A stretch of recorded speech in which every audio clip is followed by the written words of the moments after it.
Hello everyone, greetings, welcome. This is Brother Judd with this week's Old Testament lesson. Today we will be studying the book of Esther. This is a fantastic story. It's one that our Jewish neighbors commemorate every year in the Feast of Purim. If you've ever seen little Jewish kids dressing up as superheroes in March-ish and ever wondered why, that's why that's happening. They're celebrating the Feast of Purim, in which the story of Queen Esther is commemorated. And so that's what we will be looking at today. And I'll tell you the whole story behind that celebration. Next week, we will finish up our study of the Old Testament with a look at the 12 minor prophets. It's going to be all those prophets there at the end of the Hebrew Bible of the Old Testament. Let's see, how's it go? I'm thinking of the Old Testament song. Jeremiah, Obadiah, Jonah, Micah, Nahum, Habakkuk, Zephaniah, Haggai, Zechariah, Malachi. Yeah, that's how it goes. So we'll go through them, and then we're all finished. But doesn't mean that Institute is done. We will have another course start up on September 22nd.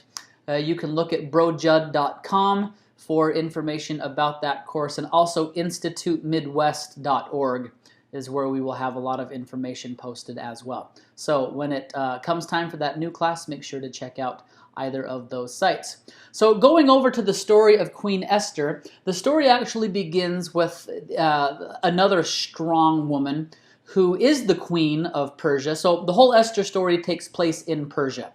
If you look in the chapter headings, you'll see that it largely follows the story of a king of Persia named Ahasuerus. You can mispronounce it and say Ahasuerus. I remember one of my primary teachers back in the day saying that he was named after a surprised dinosaur. But Ahasuerus or Ahasuerus, I don't know don't speak Persian myself, so I don't know exactly how to pronounce that. But it goes along with that king. Biblical scholars, they line Ahasuerus up with King Xerxes. He would have been the king just after King Darius. And so that's kind of where they fit in the Old Testament story.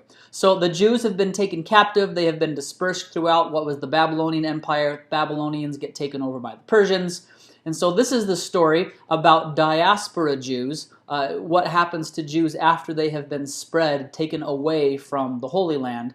And so Queen Esther and her cousin Mordecai that raises her, they are diaspora Jews. Jews not living in the Promised Land, finding themselves in foreign countries, amongst foreign leaders, trying to maintain their faith in a difficult situation.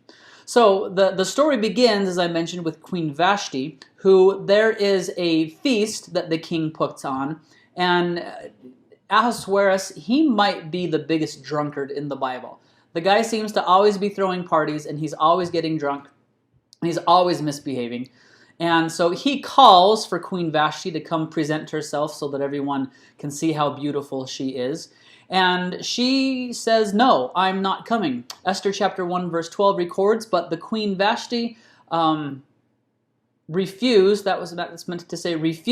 to come at the king's commandment by his chamberlains. Therefore the king was very wroth, and his anger burned in him.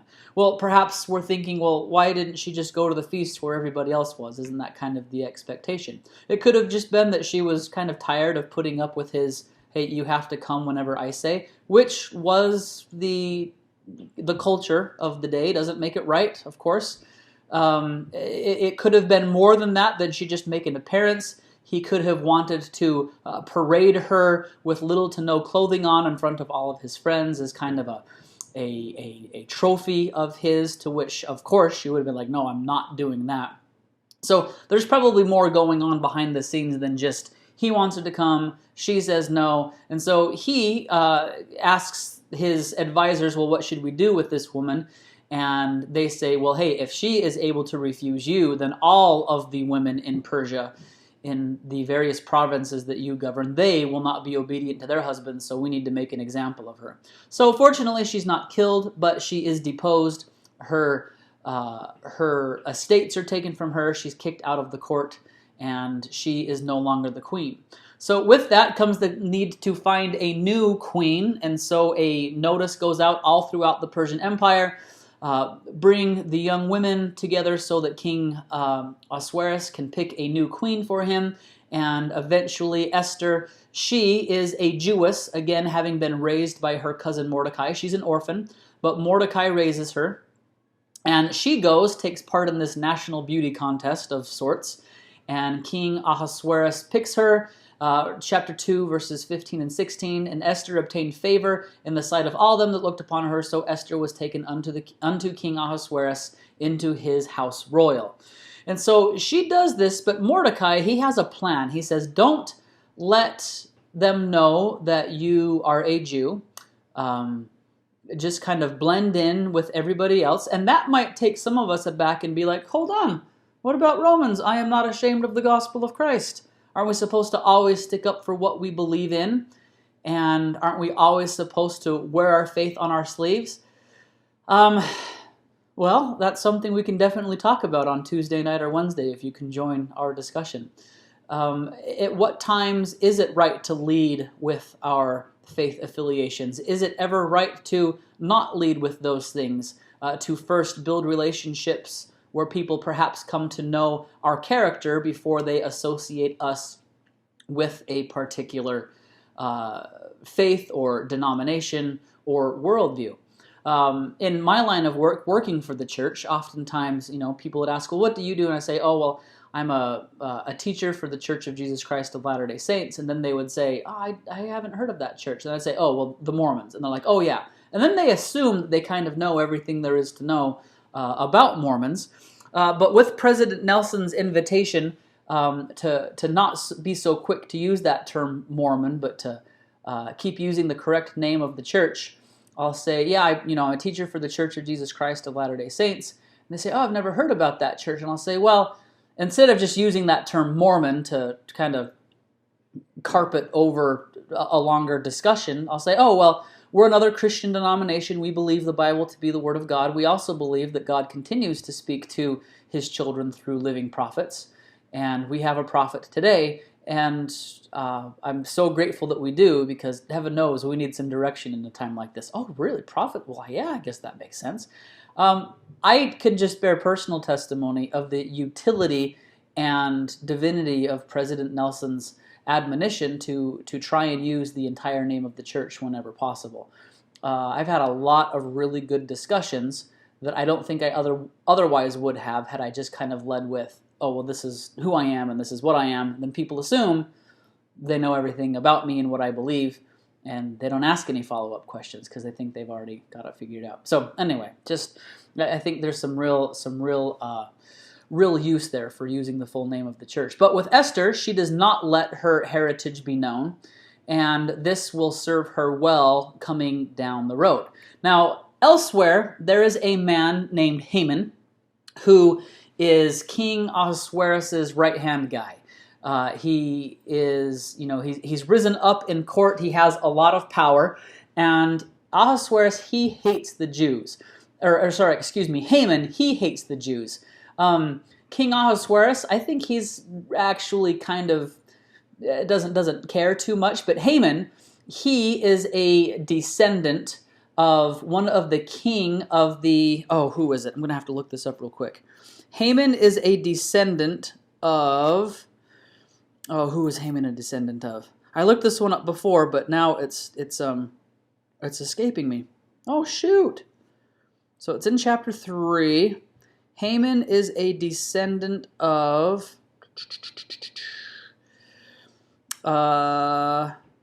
chapter 3, verse 1, after these things did King Ahasuerus promote Haman, the son of Hammedatha, the Agagite, and advanced him. No, that's not it. It tells us more. I believe that he was the son of, Agag, king of the Amalekites, or Ammonites, or one of those tribes that Israel defeats when they come through. Eventually, his ancestor, Haman's ancestor, was put to death by the prophet Samuel. So his ancestor is put to death by a Jew, but also his ancestor he was one of the worst tribal kings out there, just killed tons of Jews. And it's not necessarily that we are responsible for the sins of our ancestors, But what Haman did would be like if somebody found out one of us, was a Latter-day Saint, and they would have flaunted the fact that perhaps one of their ancestors had been there at Carthage jail when Joseph Smith was killed, or a descendant of Governor Boggs who came after the Latter-day Saints in Missouri. And again, not holding that descendant responsible, but they choose to take on that identity and really flaunt it. So Haman, he is walking through town one day, and because he is Ahasuerus' right-hand man, he gets Ahasuerus to pass an edict that says when Haman comes by, everybody needs to bow. And that's what is depicted in this picture. The people are bowing, but Mordecai, he's not going to bow. Now, there's nothing in Jewish law that says you are not supposed to bow to political dignitaries, but I think Mordecai knows. He's like, hey, look, I'm a Jew, and when Haman comes by and he doesn't bow, and Haman confronts him and says, hey, why aren't you bowing? And he says, I'm a Jew. And everybody seems to get that's what's going on. That there's some much deeper tension than just, I don't want to. But maybe it is playing into the history between where Mordecai comes from and where Haman comes from. Because there's some deep, deep tension there. So what Haman does is he goes to the king in the midst of one of his drunken parties, and he gets the king to give Haman the power to exterminate all of the Jews. So Haman comes up, he picks a particular day. It's not like in a month, but it's not a year away. It's a number of months in the future. And he writes up a number of decrees. He sends them all through the Persian Empire, and it comes to be known that the Jews in the Persian Empire are going to be destroyed, exterminated on this particular day. So that brings us up to Esther chapter 4, where Mordecai, as it says here in the chapter heading, Mordecai and the Jews mourn and fast because of the king's decree. Esther, at the peril of her life, prepares to go in unto the king. So Mordecai, he hears this. He uses a traditional sign of mourning where he rips his clothes, he puts on sackcloth and ashes, and he goes through the city and he cries with a loud voice and a bitter cry. And if you want to read what his cry was, you can read those verses there. And then Esther's handmaids, they come to Mordecai, or they come to Esther and they say, hey, your cousin, he is waiting outside the city gates. Usually they would communicate back and forth with letters, but she goes, she sees that Mordecai is out there. They pass a letter. Mordecai lets Esther know exactly what's going on with Haman and decree. And Mordecai says, hey, you need to go talk to your husband the king and see if you can get this reversed. And so then Esther spake unto Hathach a commandment unto Mordecai. This is what she says. All the king's servants and the peoples of the king's provinces do know that whosoever, whether man or woman, shall come unto the king in the inner court, who is not called there, is one law of this to put him to death, except such should whom the king shall hold out the golden scepter, that he may live. But I have not been called to come into the king these 30 days. So for whatever reason, Ahasuerus has not called for Esther, and she knows it's against the law, I can't do this. But then Mordecai, he says, think not with thyself that thou shalt escape in the king's house more than all the Jews. Remember who you are and where you come from. Just because you're comfortable doesn't mean you can forget the rest of us. But if thou altogether holdest thy peace at this time, then shall their enlargement and deliverance arise from the Jews to the Jews from another. So he's saying, hey, if it's not going to be you, then I trust that God is going to save us in this way. But and who knoweth whether thou art come to the kingdom for such a time as this? And that's a famous phrase, one that oftentimes gets applied to people who just seem to be in the right situations at the right time. I oftentimes feel that way about President Nelson. Given his background, given his medical knowledge, to have a prophet, heart surgeon, scientifically trained man at the time of a pandemic just seems like a good idea to me.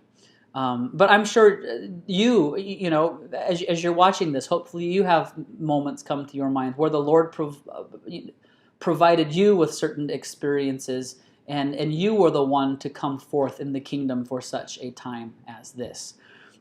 So Esther, she answers Mordecai, and she says, go, gather together all the Jews that are present in Shushan, that's the capital of Persia, Fast for me, neither eat nor drink 3 days, night or day. I also and my maidens fast likewise, and so I will go in unto the king, which is not according to the law, and if I perish, I perish. So Mordecai went his way and did according to all that Esther had commanded him. So chapter 5, the king receives Esther. She comes in and she plays it real smooth. She doesn't just go confront him and say, hey, there's this edict that you let happen about exterminating all of the Jews. Well, I'm a Jew, and that's a bad idea. No, she invites him to a feast. Remember, the guy likes to party. And so she comes in and she says, hey, I'd like to throw this feast, which she comes to. Haman also comes to. Esther really finds favor with the king. He loves the party. He loves that she has invited him. And he says, Esther, whatever you want, even up to the half of the kingdom, I will give it to you. But Esther plays it cool, and she says, no, I'd like you to come to a second party that I would like to throw for you. And he's like, man, this is just the best. Remember, the guy likes to party. And so that happens. That's what happens all here through chapter 5. And after this first party, the king, he has a difficult time. He has a difficult time going to sleep that night. So, is that one here? Yeah. Yeah, so here in verse 8, here's where she invites him to come to the party. They come. Haman goes to his wife, and he kind of lets her know everything that's going on. His wife's like, you better be careful what's going on here. I think you're getting in a bit over your head. Haman says to her, yea, Esther the queen did let no man come in with the king unto the banquet that she had prepared but myself, and tomorrow I am invited unto her also with the king. So there's the second party. So then the, it's here in the next. So that night, chapter 6, verse 1, on that night could not the king sleep, and he commanded to bring the book of the records of the Chronicles, and they were read before the king. I guess that was the type of bedtime story he liked, is come tell me all of the cool things that I've done. And they come and they remind him of a story where there were a couple of people who were planning to overthrow the king, and there was a man who brought this to King Ahasuerus' attention, and that man was no more than Mordecai. And so the king asks, what honor and dignity hath been done to Mordecai for this? Then said the king's servants that ministered unto him, there is nothing done for him. And so then the king, this is just this great turn of irony, the king goes to Haman through the rest of this chapter, and he says, hey, if somebody has done something really nice for the king, what should I do for them in return? And Haman, he's just so egocentric, he thinks the king is talking about him, and he's like, well, you should put him on a royal horse and give him a royal robe and march him through the city and have a procession and laud upon him honors and gifts, and you should just really, really let everybody know how important this guy is. And so Ahasuerus is like, done. Haman, I want you to go do everything that you just mentioned. I want you to go do it for Mordecai.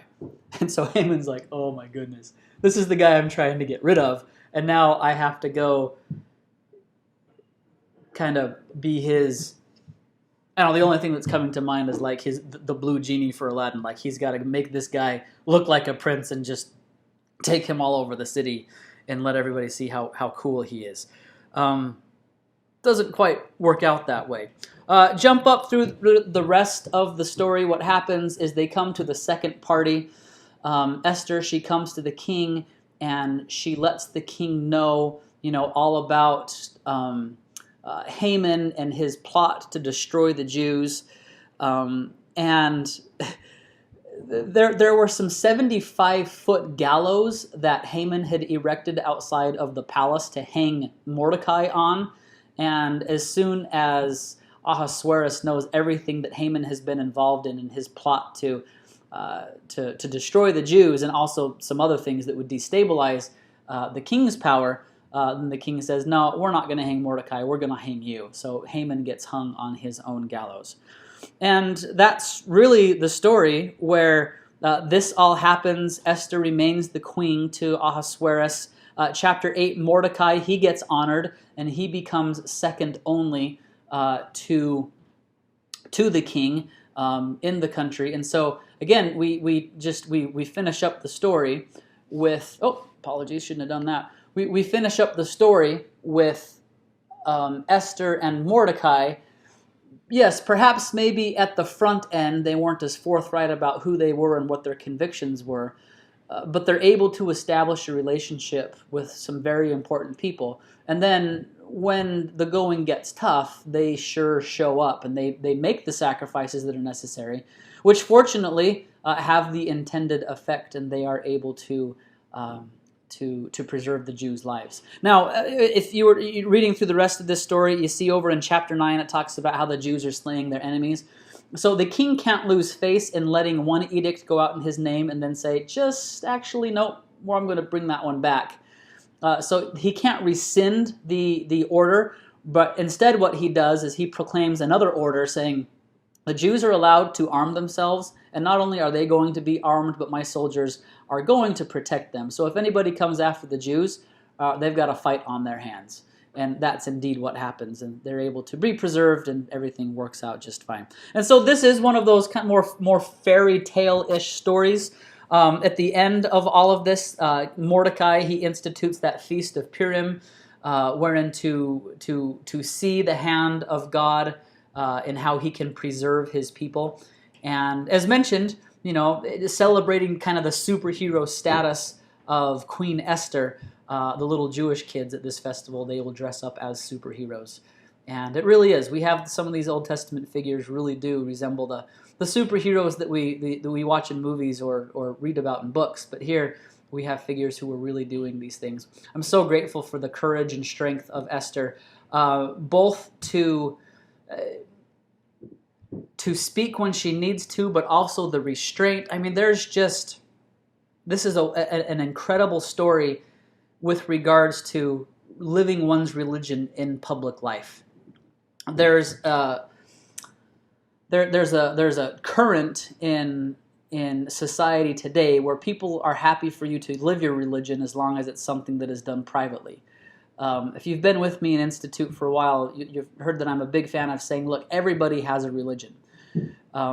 Anybody who has a worldview has a religion. A religion is just simply that set of ideals to which we bind ourselves again and again and again. Etymologically, re means again, lig means to mind, religion, religion, is that to which we bind ourselves again and again and again. Ahasuerus had his personal religion. Haman had his personal religion. Queen Esther has her personal religion. And maybe there are some of us who wish Queen Esther would have done a little bit more on the front end, but I don't know. I mean, in here, like we talked about last week, that conflict between what we think the institutional expectations are, but then when the Lord speaks to us privately, and how do we do that? I hope that we could all just have patience with ourselves and with one another as we see or don't see people living their religion publicly as we think they ought to. Let's take care of ourselves. If those of us who have children, we have some stewardship in instructing our children and helping them as best we can. But please don't get upset with people for not doing your faith like you think they should. That's a personal thing. But we ought to be able to express our personal and institutional religions in public because everybody is. It's just some people are willing to admit it, other people are not.